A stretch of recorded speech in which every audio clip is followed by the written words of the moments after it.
Okay, in this tutorial I'm just going to show you some of the basics of how to create a model from an Autocad floor plan. So I'm just in a standard view here, so standard template startup. First thing I'm going to do is import the model. So let's go over here, click on the import and import non-native file formats. So we got a bunch of choices here, one of which is an Autocad drawing. As you can see, we can see lots and lots of different formats we can use. The one that I'm going to use is going to be this ground floor plan, so I'm just going to click on this and click open. Now when you do that, it brings up some questions for you. So the first one is the model scale, and it's saying that this is millimeters, and that's fine, that's what we want to work with. The next one is derive primitives by.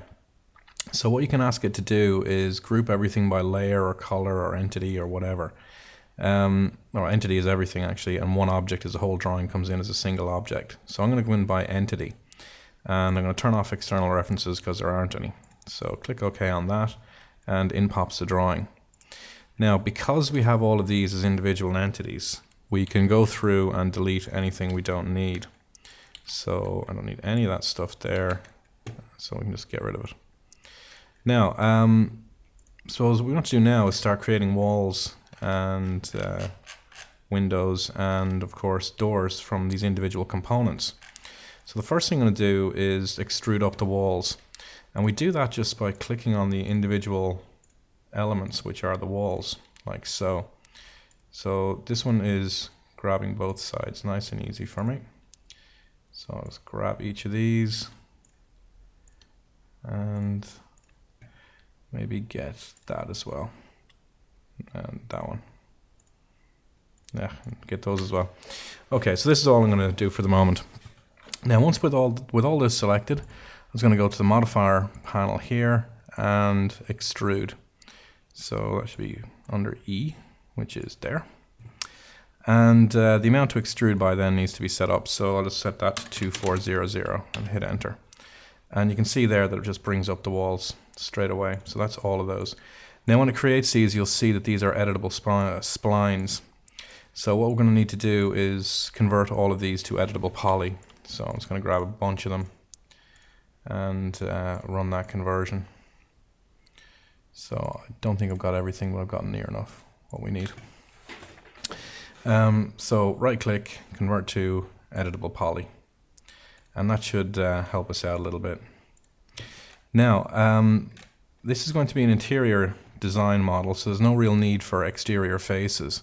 That being the case, what we can do is delete anything which is outside the building. So we want to keep the internal faces, but we don't need these extra ones. So let's get rid of those two. And I'm going to do the same over here. So there it is. Use my face selection tool and just select and delete. So that's those gone now.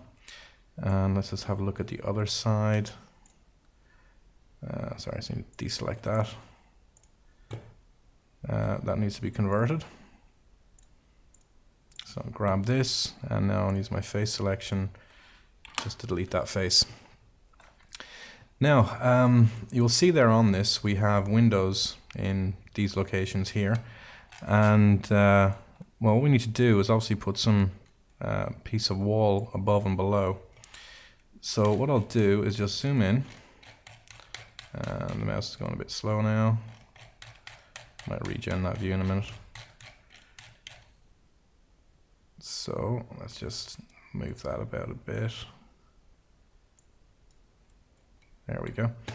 Now, when we look at these individual components, we look at it from the edges, for instance. We have complete edges in here and here. So sorry, I just need to grab that first. There we go.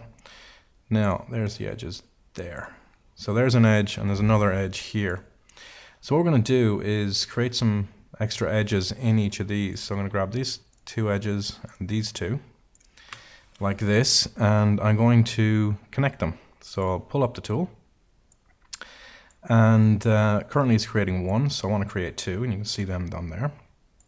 And then what we can do is pull those to roughly where we expect them to be. So that's dealing with the spread, as you can see, and then that'll deal with the height. So let's just say like that for the moment, and click finish. So now I have these extra edges in here. Just put on the edge faces. You can see we now have these components. Now I find a really simple way to start creating the bridge pieces is again use the edge tool and just grab each of these edges like so. I get the edge tool working. There we go. Hold down, turn on the move, hold down shift and just drag it over like that. So I'm going to do the same down here, grab this edge, hold down shift and drag it over. So what I want to do now is obviously join these component parts together, and the target weld is very, very good for this. So I'm going to turn on the node selections and then I hit target weld. I'm just going to say this node to there. So we just zoom in a bit on that. You see again target weld is still active. Click, click, and it closes the gap. So now those will all be in the same place. And let's grab that to there. And that's basically how we do it. If you want to simulate the thickness on the wall, it would make sense to do so. So again, we can just use the edge selection tool and just grab each of these like so. Just again holding control and then just extrude those like that. And that gives us all we need to work with on the inside of the building. You can see it there like that. See, it's just a process of going through and building it out like that. All right, thank you very much for watching.